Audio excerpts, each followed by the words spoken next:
आप शाकाहारी हैं या मांसाहारी? मित्रों, इस प्रश्न को लेकर हर जगह चर्चा है। कोई कहता है शाकाहार अच्छा है तो कोई कहता है मांसाहार। शाकाहार करने वाले मनुष्य कहते हैं किसी भी निर्दोष जीव को पेट भरने के लिए खाना पाप है, तो मांसाहारी कहते हैं कि अगर ऐसा नहीं करेंगे तो पृथ्वी पर पशुओं की जनसंख्या को संभालना मुश्किल हो जाएगा।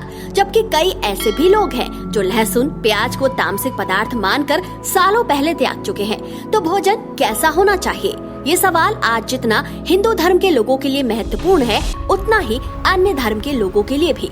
तो शाकाहारी भोजन या मांसाहारी भोजन, सनातन धर्म की दृष्टि से जानेंगे क्या कहते हैं शास्त्र पुराण। यहाँ हम आपको ऋग्वेद, गरुड़ पुराण से लेकर भगवत गीता में भगवान श्री कृष्ण ने भोजन को लेकर क्या कुछ कहा है, उसके बारे में बताने जा रहे हैं।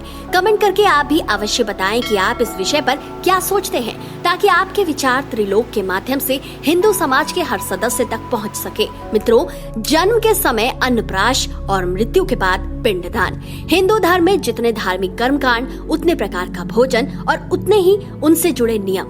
लेकिन कैसा भोजन शास्त्रों में उत्तम माना गया है, ये जानना बहुत जरूरी है। शास्त्रों में भोजन को लेकर एक बात बहुत प्रचलित है, जिसे अक्सर हम अपने बड़ों से सुनते आए हैं, जैसा खाओगे अन्न वैसा होगा मन। अब इस बात में कितनी सच्चाई है, ये जानने के लिए हमें धार्मिक ग्रंथों का सहारा लेना पड़ेगा। स्कंद पुराण और भगवत गीता जैसे हिंदू धर्म ग्रंथों में इस बारे में विस्तार से वर्णन किया गया है। स्कंद पुराण के काशी खंड के 3 अध्याय में बताया गया है कि जो मनुष्य मांस खाता है उसके जीवन को धिक्कार है। ऐसे मनुष्य के बारे में यहाँ तक कहा गया है कि ऐसे मनुष्य को ना तो मृत्यु लोक में सुख मिलता है और ना ही मृत्यु के बाद दूसरे लोक में सुख मिलता है। स्कंद पुराण में इसी बात को लेकर एक प्रसंग का वर्णन मिलता है, जिसके अनुसार एक बार सभी देवतागण काशी पहुँचे। काशी, जिसे आज बनारस के नाम से जाना जाता है, वहाँ देवताओं ने एक बाघ जैसे हिंसक पशु को घास खाते देखा तो वे बहुत आश्चर्यचकित हुए। स्थान का प्रभाव भोजन पर भी लागू होता है, इसलिए स्कंद पुराण में कहा गया है कि यदि भूख से किसी प्राणी की मृत्यु भी हो जाए तो भी उसे मांस नहीं खाना चाहिए। यानी इस पुस्तक के अनुसार आदिदेव महादेव उन लोगों की पूजा कभी स्वीकार नहीं करते जो लोग मांस का सेवन करते हैं। स्कंद पुराण में एक अन्य पौराणिक कथा के अनुसार भगवान विष्णु के वराह अवतार ने एक बार देवी पृथ्वी के पूछने पर कहा कि जो मनुष्य मांस का भक्षण करते हैं, मैं ना तो उसकी पूजा स्वीकार करता हूँ और ना ही उसको अपना भक्त मानता हूँ। भगवान विष्णु के वराह अवतार ने आगे कहा कि हे देवी, जो मनुष्य मछली या दूसरे पशुओं के मांस का सेवन करता है, मेरे लिए उससे बड़ा अपराधी और कोई भी नहीं। यही प्रश्न जब भगवान श्री कृष्ण के सामने आया तो भगवान श्री कृष्ण ने कहा, मांस तामसिक भोजन है, जिसके सेवन से मनुष्य की बुद्धि क्षीण हो जाती है और इस वजह से मनुष्य कई बार अपनी इंद्रियों पर काबू नहीं रख पाता और परिणाम मनुष्य न चाहते हुए भी कई तरह के अपराधों का भागी बनने लगता है। लेकिन जब ऐसा मनुष्य मेरी पूजा करता है या मेरा स्मरण करता है तो मैं उसके पास नहीं जाता। भगवान श्री कृष्ण आगे कहते हैं, मांसाहारी भोजन राक्षसों के लिए है, ना कि इंसानों के लिए। भगवत गीता में भगवान श्री कृष्ण ने भोजन के 3 प्रकार बताए हैं, जैसे राजसिक, तामसिक और सात्विक। भगवान श्री कृष्ण कहते हैं, सात्विक भोजन लंबी आयु देने वाला, मन को शुद्ध करने वाला, बल बुद्धि प्राप्त और संतोष प्रदान करने वाला होता है, जबकि मांसाहारी भोजन विचलित मन और असंतोष देने वाला होता है। इसलिए मनुष्य का मांस खाना सही नहीं है। लेकिन आज इस विषय पर लोगों में बहुत कंफ्यूजन है और इसका कारण है लोगों को अपने धर्म शास्त्र में वर्णित ज्ञान की जानकारी का न होना।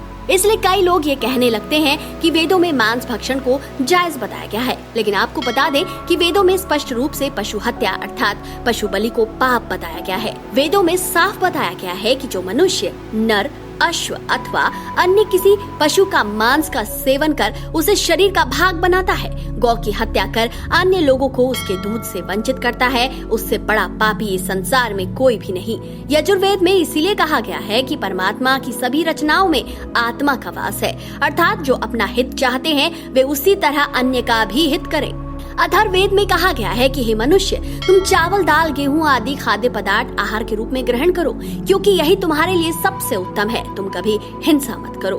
अथर्ववेद में कहा गया है कि जो नर और मादा भ्रूण और अंडों के नाश से उपलब्ध हुए मांस को कच्चा या पका कर खाते हैं, तुम्हें उनका विरोध करना चाहिए। ऋग्वेद में गाय माता को जगत की माता कहा गया है और उनकी रक्षा में ही समाज की उन्नति बताई गई है और मनुष्य जाति को संदेश दिया गया है कि जीवन काल में मनुष्य को सभी 4 पैर वाले पशुओं की रक्षा करनी चाहिए। मांसाहार भोजन को लेकर गरुड़ पुराण में एक कथा आती है जिसमें स्वयं भगवान विष्णु गरुड़ को एक कथा सुना रहे हैं। भगवान विष्णु कहते हैं कि हे गरुड़ राज, जो मनुष्य मांस का भक्षण करता है फिर मदिरा का सेवन करता है, उसकी पूजा कोई भी देवता स्वीकार नहीं करते और न ही ऐसे मनुष्य की कोई देवता मदद करते हैं। इसलिए मनुष्य को अपने जीवन काल में सात्विक भोजन ही करना चाहिए ताकि उसकी आयु के रहते और मृत्यु के बाद भी ईश्वर की शरण मिल सके। मनुष्य को स्वाद के लिए दूसरे पशुओं की हत्या नहीं करनी चाहिए क्योंकि ऐसा करने से मनुष्य को पशुओं की उसी योनि में कई जन्मों तक भटकना पड़ता है। अब तो वैज्ञानिक रूप से भी मांसाहार को उचित नहीं माना जा रहा क्योंकि मांसाहारी भोजन न सिर्फ रोगों का मरीज बनाता है बल्कि धार्मिक रूप से पाप का भागी भी बनाता है। मित्रों, जाते जाते आपको बता दें कि आज भी हिंदुस्तान में दुनिया की तुलना में शाकाहारियों की जनसंख्या सबसे ज्यादा है, लेकिन ये भी सत्य है कि आज पश्चिम देश के कई जाने माने सेलिब्रिटी भी सनातन धर्म के मूल्यों पर चलने लगे हैं। आप क्या मानते हैं? कमेंट करके जरूर बताएं। तो मित्रों, अगर आपको आज का वीडियो पसंद आया है तो इस ज्ञान को अपने तक सीमित न रखें, ज्यादा से ज्यादा शेयर कीजिए।